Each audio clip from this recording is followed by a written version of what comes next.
Révolution digitale, épisode 12. Hey, this is John Lee Dumas of EO Fire, and you're listening to Révolution Digitale with François Lambert. Each week, François brings you global business leaders sharing the secrets of their success in French. Francophone entrepreneurs, this is for you. Prepare to ignite. Bienvenue sur Révolution Digitale, le podcast des nouveaux entrepreneurs. Get the top tips from leading global entrepreneurs in French. Chaque semaine, nous parlons avec des entrepreneurs qui ont réussi et partageons leur expérience avec vous. Join the entrepreneur revolution now and get ready to succeed. Et laissez-vous inspirer avec votre hôte, François-Paul Lambert.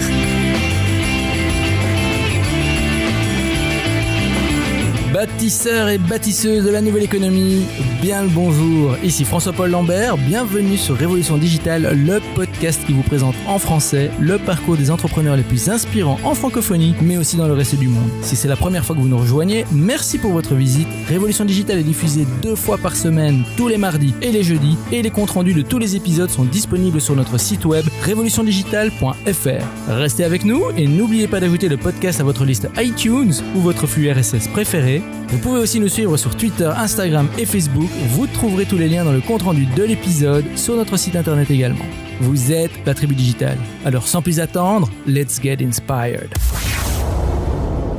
Notre invité d'aujourd'hui est, comme il le dit lui-même, un entrepreneur qui aime le scotch, carbure au café et rêve de changer le monde. Ce blogueur, stratège web, expert en marketing numérique et féru d'auto-formation a commencé très jeune à programmer et à entreprendre. À 10 ans, elle se frotte déjà à la compétition en montant un marché noir à l'école, puis lance à 16 ans une affaire florissante sur eBay. Son entrée à l'université marque son grand retour à l'entrepreneuriat qu'il n'a plus quitté ensuite. Ce jeune prodige canadien s'est déjà imposé comme la référence québécoise en publicité sur les réseaux sociaux et nous inspire avec la tranchée.com, une communauté en ligne pas comme les autres, dédiée aux entrepreneurs et marketeurs qui veulent maîtriser les nouvelles technologies. Tribu Digitale, j'ai le grand plaisir d'accueillir un entrepreneur québécois remarquable qui aime passer ses hivers au chaud et qui porte un nom magnifique, Olivier Lambert. Olivier, bonjour. Ben merci beaucoup pour cette belle présentation. Bonjour à toi. Êtes-vous prêt à nous inspirer aujourd'hui? Je suis prêt de façon incroyable. J'ai mon scotch à la main. Ça va barder. Alors Olivier, je viens de donner un petit résumé de qui vous êtes à la Tribu Digitale. Voulez-vous y rajouter quelque chose et est-ce que vous pouvez nous donner un petit aperçu de votre vie personnelle? Donc oui, en fait, moi je suis présentement, pour ceux qui me connaissent pas, moi je viens de Québec, en fait, qui est au Canada. Donc c'est pour ça que j'ai un drôle d'accent pour ceux qui ne sont pas nécessairement habitués à discuter avec des Québécois. Et même au Québec, en fait, là, je viens d'une petite ville qui s'appelle Shawinigan. Donc c'est une région au Québec et même les gens là, des grandes villes comme Québec et Montréal, ils trouvent que j'ai un accent assez particulier. Donc, ne laissez pas ça vous déterrer. J'ai quand même des choses assez intéressantes à dire, un parcours qui est très particulier. Donc, comme que j'ai mentionné, moi, je viens petite ville d'un milieu assez modeste. Et puis, j'ai été rentré dans l'entrepreneuriat très, très jeune, que ce soit par choix, mais également par nécessité. Lorsqu'on était au secondaire, fallait tout le temps qu'on soit capable de ramasser de l'argent pour être capable de payer pour nos sorties scolaires. Et par exemple, moi, ce que je faisais, c'est que je m'en allais directement devant les Walmart, les Costco, les Canadian Tire, et puis de façon complètement clandestine, sans demander la permission. Je demandais aux gens, j'accostais les gens en leur disant « Hey, venez m'acheter du chocolat, venez m'acheter des trucs », d'une façon très, très agressive, là, si on peut, ou très offensive et directe avec les gens. Donc, c'était vraiment pas long que les gérants de l'endroit venaient me dire de dégager. Mais je restais quand même. Il fallait qu'ils viennent me revoir 3-4 fois, sur quoi je changeais tout simplement de magasin. Donc, j'ai comme été un peu forcé là, pour être capable de fitter dans le moule avec les autres enfants qui avaient la chance d'avoir des parents qui étaient peut-être un petit peu plus fortunés, de trouver des façons un peu plus originales, d'être capable de générer des revenus malgré le fait que j'étais tout jeune. Et maintenant, bon ben, écoute, les choses ont très très changé. J'ai 26 ans, j'ai travaillé pour une grosse compagnie de voyage au Québec qui s'appelle Voyage à rabais. On parle de 100 millions de chiffre d'affaires par année. J'ai investi des gros budgets en pub Facebook, en pub AdWords et j'ai quitté ça pour lancer mon entreprise de formation qui depuis est devenue La Tranchée, où j'ai rassemblé l'ensemble de mon audience sur cette belle communauté où j'aide les gens à travers le forum de discussion, des cours exclusifs. Tous les mois, je fais des webinaires où je réponds directement aux questions des gens. D'ailleurs, j'en ai un demain. Et puis, j'ai également un podcast aussi où j'entrevues d'autres Québécois qui, comme moi, ont des choses assez intéressantes à dire. Wow. Olivier, moi je dois te dire, j'adore ton accent, hein, franchement, et en tant que Belge, les accents, ça nous connaît aussi. Et alors tu disais que t'as grandi au Québec, et j'avais envie de savoir comment est-ce qu'elle est la scène entrepreneuriale au Québec? Ouf, c'est particulier. Hein. Moi, peut-être lorsque tu es à Montréal et à Québec, il y en a beaucoup plus. Moi, je suis en région, donc l'entrepreneuriat, c'était pas nécessairement quelque chose qui était valorisé. On n'avait pas beaucoup d'éducation à ce niveau-là. Mon éducation au niveau de l'entrepreneuriat, c'est vraiment faite en ligne, sur les forums de discussion, sur les blogs, sur les podcasts, sur les chaînes YouTube. Et puis, c'est en lisant des livres vraiment que j'ai été capable de m'éduquer sur l'entrepreneuriat. Au Québec, on a une culture d'entrepreneuriat de façon générale qui est assez forte là, lorsqu'on s'en va dans les grands centres. On a des compagnies qui nous rendent fiers. En tant que Québécois, on a beaucoup de gros entrepreneurs aussi qui sont un petit peu considérés comme des rockstars. On a notre espèce de petit écosystème à nous on s'intéresse pas nécessairement au reste du Canada. On s'intéresse pas nécessairement à ce qui se passe aux États-Unis. Le Québec, c'est comme que je dis, un écosystème très particulier et un peu fermé. Donc, pour faire des affaires au Québec, je dirais que c'est un avantage d'avoir un accent. Et à cause qu'on est aussi un peu protectionniste là, dans nos business. Je peux donner un exemple. Il y a un mec qui s'appelle François Charon qui est en train de refaire un Amazon juste pour le Québec. Il a refait un Shopify juste pour le Québec et ça a beaucoup de portée dans les médias. Et on a tout le temps l'espèce d'idée de vouloir prendre les concepts américains et les ghettoiser au Québec. Moi, j'aime pas nécessairement cette approche-là. C'est pas une méthode que j'apprécie particulièrement, mais je trouve qu'on est un peu comme ça au Québec au niveau des affaires. Assez protectionniste et assez très, très fier de notre petit microsystème. Wow, j'adore entendre ça. Mais alors, toi, tu as toi-même tes propres projets. Parler un peu on a avancé le projet La Tranchée. Alors, est-ce que tu peux nous en dire un peu plus sur ce projet? Comment vous générez vos revenus et pourquoi avez-vous choisi ce business model? OK. En fait, La Tranchée, c'est un abonnement mensuel, c'est 24,99 $ par mois. En date d'aujourd'hui, je vends également des formations. Donc, j'ai 3 formations qui se détaillent à 495 $ et plus. Alors, c'est un espèce de mix d'abonnement et de vente de formation poussée. Donc, les gens qui viennent sur La Tranchée, ils peuvent s'abonner, ça coûte pas cher. Et ce qui est le fun, c'est que l'abonnement se transforme en crédit. C'est-à-dire que si tu t'inscris sur La Tranchée, à chaque mois, je vais te donner 25 $ de rabais sur les formations qui sont beaucoup plus en détail, beaucoup plus poussées. J'en ai 3 présentement. J'en ai une sur la publicité Facebook, l'autre sur le marketing par courriel et la dernière sur comment démarrer son blog. Donc, c'est vraiment comme ça que je fais ma monétisation. En fait, La Tranchée, c'est un hub sur lequel je partage tous les autres projets que je suis en train de faire. Comme là, j'ai lancé un blog sur la productivité qui s'appelle Double ta valeur, qui me sert d'étude de cas, en fait, pour montrer aux gens c'est quoi la progression normale d'un blog, c'est quoi la monétisation qu'on peut s'attendre lorsqu'on veut faire un blog, un livre, un produit d'information. Et là, je viens de lancer un nouveau projet qui s'appelle The Amazing Blanket. C'est une couverture lourde, une couverture lestée, en fait, qui pèse entre 15 et 25 livres pour adultes. Et lorsqu'on a la couverte sur soi, c'est comme une espèce c'est un sentiment réconfortant parce que c'est comme si on avait un câlin, en fait. Et puis, c'est une solution naturelle pour le stress, l'anxiété, etc. Donc, en faisant ce projet-là, je détaille et je décortique l'ensemble des étapes sur La Tranchée, sur ma communauté. Comme ça, je suis une espèce de scientifique fou qui essaie plein de trucs et puis qui explique qu'est-ce qui s'est passé à ma communauté, aux gens qui me suivent. Donc ça, c'est vraiment très intéressant. Donc pour la couverture, c'est quoi les plateformes qu'on utilise, les douanes, le transport, négocier avec les manufactures, comment trouver son supplier, ensuite ça, comment faire son marketing, comment vendre, la publicité, etc. Il y a vraiment beaucoup de stock qui vient faire un rôle. Donc, c'est super intéressant. Alors, je suis obligé de vous demander, pourquoi La Tranchée? Pourquoi ce nom? C'est une très, très bonne question. Je prends pas le temps de l'expliquer parce que pour moi, ça devient tellement naturel. Ça fait plus d'1 an que je parle de la tranchée à tout le monde. Fait que l'histoire est un peu perdue. En fait, j'étais dans la douche. Comme toutes les bonnes idées que j'allais dans la douche. Je sais pas ce qui se passe. Peut-être qu'il y a un vortex d'oxygène qui vient nous donner plus de jus dans notre cortex cérébral. Mais en fait, la tranchée, c'est une métaphore, si on veut, avec l'époque de la Première Guerre mondiale où tous les soldats étaient ensemble dans les tranchées. C'était des guerres de tranchées qu'il fallait qu'ils stratégiquement y avancent vers les positions ennemies pour être capable de prendre du terrain. Et puis,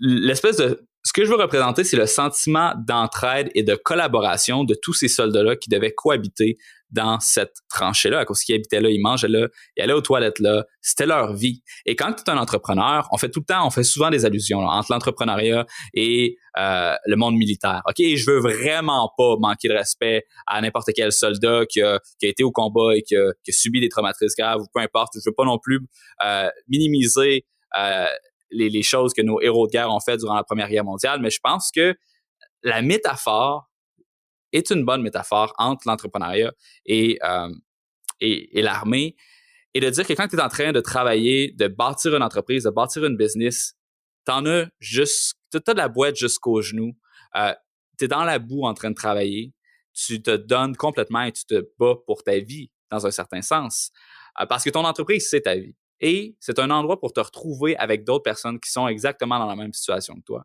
et avec qui tu es capable de t'entraider pour aller vers un but commun qui est la victoire. Tribu Digital, vous l'avez entendu, on commence dans la boue, dans les tranchées. J'adore cette réponse, Olivier. J'ai même envie de dire, Tribu Digital, prenez des douches après avoir été dans la boue, en tout cas pour l'inspiration. Alors, gardons ça à l'esprit. Nous allons maintenant explorer le parcours entrepreneurial d'Olivier, son aventure en tant qu'entrepreneur, le voyage qui l'a amené là où il est aujourd'hui. Alors Olivier, commençons par cette question. Nous l'appelons l'appel à l'aventure. Alors vous nous avez déjà un petit peu donné un aperçu de vos activités de mafia à l'école quand vous étiez petit. Alors, mais quand avez-vous su vraiment au fond de vous que vous vouliez devenir entrepreneur? Et si vous n'êtes pas lancé tout de suite, qu'est-ce qui vous a retenu? C'est une bonne question. En fait, pour moi, l'entrepreneuriat, ça n'a jamais été mon objectif ultime. Je me suis jamais levé un jour en me disant, moi, je veux être un entrepreneur. C'est pas dans mon identité, c'est pas dans mes rêves, c'est pas dans mes objectifs. Moi, la raison pour laquelle j'ai lancé un blog en 2012 qui parlait de marketing, c'était pour être capable de me trouver un bon emploi en marketing. C'est pour être capable d'aller voir n'importe quelle agence et de leur montrer un historique d'un gars qui travaille fort, qui travaille bien et qui démontre du bon vouloir pour être capable de rapidement monter dans les échelons du monde corporatif. C'était ça mon objectif de base. Mm-hmm. En fait, ce qui a fait en sorte que j'ai décidé de lancer mon entreprise, c'est beaucoup plus par dépit. C'est arrivé malgré moi, en fait, à force qu'on me demande un produit. J'avais une liste de courriels, les gens m'écrivaient sur Facebook, ils m'écrivaient par courriel, ils m'écrivaient sur Twitter. Et moi, j'ai simplement répondu à cette demande qui est née. Et ça a l'air que l'entrepreneuriat, c'est quelque chose qui me fait pas si mal. C'est quand même le fun. Ça a ses défis qui sont différents, mais c'est une expérience assez le fun. Alors Olivier, vous avez parlé de la tranchée, un peu le point de départ de tout entrepreneur, et c'est vrai que c'est un parcours qui n'est pas le plus facile non plus. Vous êtes sûrement passé par des moments difficiles. Alors parlez-nous un peu de votre pire moment en tant qu'entrepreneur. Donc on parle souvent de l'échec chez les entrepreneurs, je le dis souvent dans ce podcast. Dans certaines cultures, surtout chez les Américains, l'échec est vu plutôt comme un moteur de la réussite. Alors est-ce que vous êtes d'accord avec ça? Et racontez-nous quel a été votre pire moment en tant qu'entrepreneur. Ben, l'échec en soi ne va pas mener à la réussite. C'est faux de penser que plus que tu as d'échecs, plus que tu as de chances de réussir.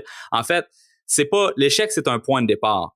C'est qu'est-ce que tu fais suite à l'échec. C'est la façon que tu apprends de tes erreurs qui va faire en sorte que tu vas être capable de t'améliorer et d'ultimement triompher. Donc ça, c'est quelque chose qui est excessivement important. C'est une nuance.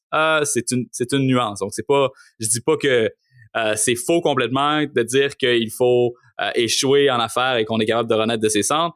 Seulement, il faut mettre la nuance que c'est pas l'échec en tant que tel qui va mener à des meilleurs résultats, c'est le processus d'apprentissage qui vient suite à l'échec. Donc ça, je pense que c'est un point important. Et ensuite de ça, j'ai pas eu de gros échecs en entrepreneuriat. J'en ai eu un, en fait. Ma première compagnie qui, j'avais 16 ans, j'avais commencé à vouloir vendre des bidules sur eBay. Ok, je travaillais comme technicien en informatique. J'ai été voir mon patron, j'ai dit, écoute, il faut que tu vendes sur Internet, ça n'a pas de bon sens, tu passes à côté du bateau. Et by the way, ils ont fait faillite en date d'aujourd'hui, donc j'avais probablement raison. Ceci étant dit, il m'a dit, non, on n'a pas de ressources à faire pour ça, mais si tu veux, je peux te faire donner accès à mon inventaire au cost, au coûtant, et puis tu vas pouvoir le vendre sur Internet. Fait que j'ai dit, all right, cool. Fait que je me suis mis à lister tous ces produits sur eBay et principalement la mémoire vive, donc la RAM. On s'est mis à en vendre quand même assez beaucoup. Et à un moment donné, j'ai vendu un laptop, un ordinateur qui coûtait, je pense que c'était 1500 $. On l'avait vendu quelque chose comme 3000, fait qu'une très, très bonne marge de profit. Mais c'était un Russe qui nous l'avait commandé. Et puis, il a été capable de faire une magouille avec PayPal en changeant son adresse PayPal. Et en nous disant de nous l'envoyer via son adresse Gmail, son inbox de eBay, de nous l'envoyer à une autre adresse que son adresse PayPal. Moi, je me suis dit, la personne nous a contactés via la plateforme de eBay avec son adresse PayPal, donc il ne devrait pas avoir de problème. Mais ça, c'était une magouille dans le temps pour être capable de dire que tu as payé pour un objet et que tu ne l'as jamais reçu. Et là, quand tu donnes à PayPal ton tracking number, il voit que tu as bien envoyé l'item, mais pas à la bonne adresse. Donc, ça fait en sorte que tu es obligé de rembourser la personne qui vient de se faire un nouvel ordinateur flambant neuf avec complètement gratuitement. Fait que ça, c'est quand même vraiment plate. Mais j'avais pas les 1500 $ nécessaires pour défrayer l'item. Donc, j'ai dû arrêter. Ils ont bloqué mon compte PayPal, mon compte eBay. Fait que ça a été quand même mon premier échec. Et j'ai retiré une panoplie de leçons de cet échec-là. Entre autres, de ne pas nécessairement faire confiance aux Russes. Mais également que qu'est-ce qui est trop beau pour être vrai est probablement trop beau pour être vrai. Tu sais, je veux dire, l'ordinateur portable en question, il y avait une marge beaucoup trop élevée dessus. Ça aurait dû me lever un drapeau. Moi, j'étais juste trop content de faire 1500 $ en une seule journée pour me poser ces questions-là. Bah, c'est une belle leçon quand même. Et Tribu Digital, on la répète souvent, vous allez faire des erreurs. Ce qui est important, c'est le processus derrière. C'est comment allez-vous approcher cette erreur pour retenir et récupérer la leçon qui est derrière cette erreur. Et alors, Olivier, pour parler un peu du positif aussi, dans vos affaires, dans votre business ou dans vos autres projets, est-ce qu'il y a eu aussi un moment où vous avez eu un moment d'illumination, peut-être un moment où vous étiez là sous la douche, une autre inspiration comme la tranchée, et que vous pouvez nous expliquer, nous décrire, et quelles sont les actions que vous avez mis en œuvre suite à ce moment d'illumination? Je pense que le point charnière, en fait, de mon entreprise, de mon développement en tant que web entrepreneur, c'est le moment où je me suis dit, je vais vendre une formation en ligne sur la publicité Facebook et je vais faire un pré-lancement. Je vais demander à des gens qui me suivent sur mon blog, je vais demander à 1000 personnes, est-ce que vous êtes game de me donner 500 $ pour acheter ce produit-là? Et ça, c'était un gros step. Un saut vers l'inconnu à cause que j'avais aucune idée, j'avais jamais essayé de vendre quoi que ce soit. Mon pitch de vente était vraiment pas très bon, vraiment pas très au point. J'étais très insécure dans ma façon de faire mes courriels de vente et j'ai été capable de prévendre pour 6 000 $ de formation. Et la journée que j'ai été me connecter dans mon compte et que j'ai vu, oh my God, il y a des gens qui m'ont fait confiance et j'en ai pour 6 000 $. J'ai eu un vote en fait du marché, j'ai eu une validation du marché pour ce montant-là qui était symbolique pour moi. C'est ça qui m'a dit, OK, je pense que tu tiens peut-être quelque chose. Et c'est la première fois que tu fais un montant sur Internet et que tu te fais payer pour quelque chose, c'est vraiment là que tu prends goût à ce type de modèle d'affaires-là. Et c'est vraiment là que tu sais, le type de modèle d'affaires, c'est d'être un professeur puis c'est d'aider les gens. Et je trouve que c'est vraiment, je sais pas, c'est un lien de confiance que tu as avec ton audience. Je trouve que c'est touchant. Au risque d'être quétaine, hein, je vais le dire, je trouve que c'est touchant. Wow. Alors, Olivier, si vous pouviez résumer là où les leçons clés que vous avez retirées de votre expérience d'entrepreneur jusqu'à aujourd'hui, quelles seraient-elles? Je veux dire en quelques mots, que pensez-vous que la Tribu Digital doit vous retenir comme leçon de votre expérience? Directement de mon expérience, je pense que c'est excessivement important d'avoir un un modèle d'affaires qui est très, très lean et de valider ses idées, ses hypothèses d'affaires au fur et à mesure. C'est toujours comme ça que j'ai fonctionné. J'ai validé chacune de mes formations, j'ai validé la tranchée, j'ai validé chacun des investissements de temps ou d'argent que j'ai fait en affaires. Comme ça, lorsque j'ai une idée qui fonctionne pas, j'investis rien dessus, je la discarte automatiquement et ça n'a pas été un échec à cause que j'ai juste perdu quoi? J'ai perdu peut-être 200 ou 300 $ pour faire mon test un après-midi de temps et c'est tout. J'ai pas investi des milliers de dollars, j'ai pas investi des mois à développer une solution que personne ne voulait. Donc, c'est excessivement important de suivre la méthode Lean en développement et de faire des MVP, des produits minimum viables et de tester ses hypothèses dans le marché. Je pense que ça, c'est la chose la plus importante que tous les entrepreneurs doivent savoir et appliquer. Tribu Digital, soyez lean, validez vos idées et testez-les sur votre marché potentiel. Et à ce titre, Olivier, je pense qu'il y a même un livre là-dessus, si je me souviens bien, ça s'appelle Lean Startup de Eric Ries. J'imagine que vous le connaissez bien, ce livre. Exactement, bien sûr, bien sûr. Mais je pense qu'il a toutes les informations pour, en tout cas, apprendre les bases de cette méthodologie. OK. Olivier, nous sommes maintenant arrivés à la partie des questions flash. Alors ici, je vous pose une série de questions en rafale et vous me répondez en allant à l'essentiel. Est-ce que vous êtes prêts? Je suis prêt. Quelle est votre définition du succès? Le succès, c'est la liberté. Le succès, c'est avoir des options. C'est être capable de décider, de s'autodéterminer et de décider qu'est-ce que tu fais, avec qui tu le fais, quand tu le fais, où est-ce que tu le fais. Je pense que ça, c'est la définition même d'avoir réussi. À quoi ressemble votre journée type? Elle est vraiment ennuyeuse. Donc, je me lève, je vais dans la douche, je travaille, je mange, je travaille et je joue à l'ordinateur à PlayerUnknown's Battleground. Vous irez me regarder streamer sur Twitch. Excellent. Plutôt lève tôt, plutôt couche tard? Je me lève vers 10 heures, entre 9 et 11 heures du matin. Ouais, ça doit être commun chez tous les Lambert, ça. Alors, si vous deviez recommander un livre pratique, quel serait-il et pourquoi?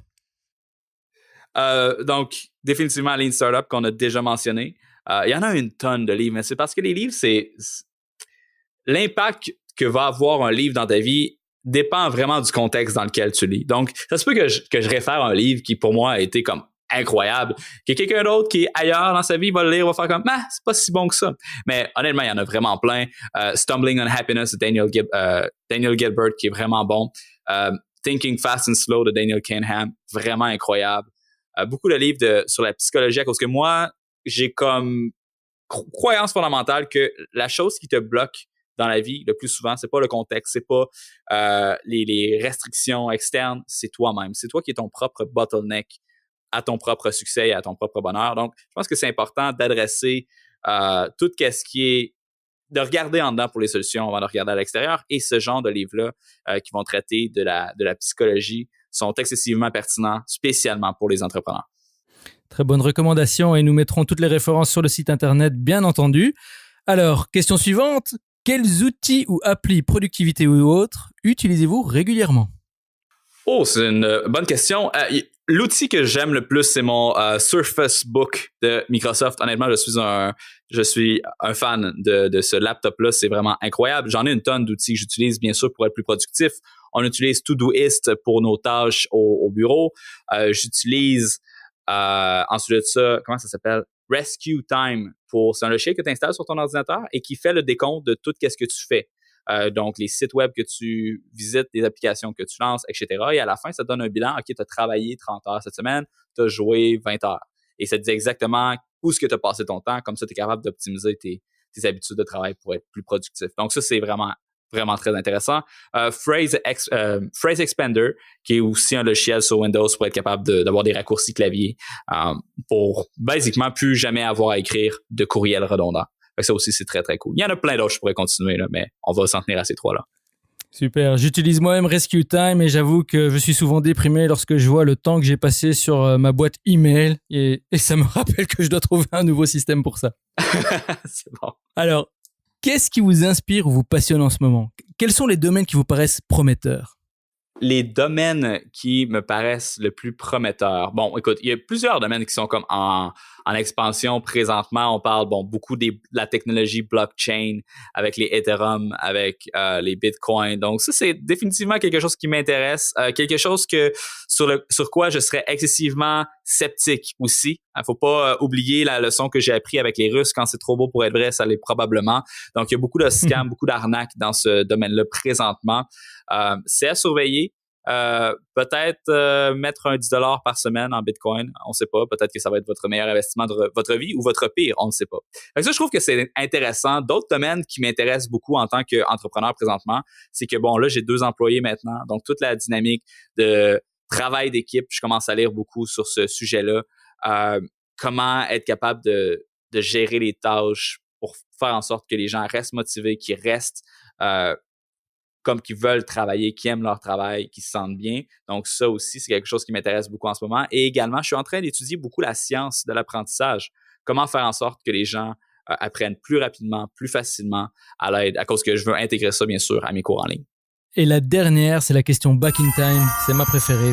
Imaginons que vous ayez l'opportunité de remonter le temps et vous vous retrouvez face à votre vous de 18 ans. Vous n'avez que 5 minutes avant que le portail temporel ne vous ramène au présent. Avec l'expérience que vous avez maintenant, que vous diriez-vous? D'un point de vue pratique, quel plan ou conseil précis donneriez-vous à votre jeune alter ego pour réussir et qui n'implique pas d'acheter des billets de loto, des paris sportifs ou d'investir en bourse? Ça serait trop facile. Eh bien, si j'ai une machine dans le temps, je pourrais dire à la version de moi-même de 18 ans qu'il n'y a vraiment pas besoin de s'inquiéter de quoi que ce soit parce que de toute façon, même que j'ai 30 ans, je vais avoir une machine à voyager dans le temps. Donc, je vais avoir comme pas mal la solution à tous mes problèmes. Anyway.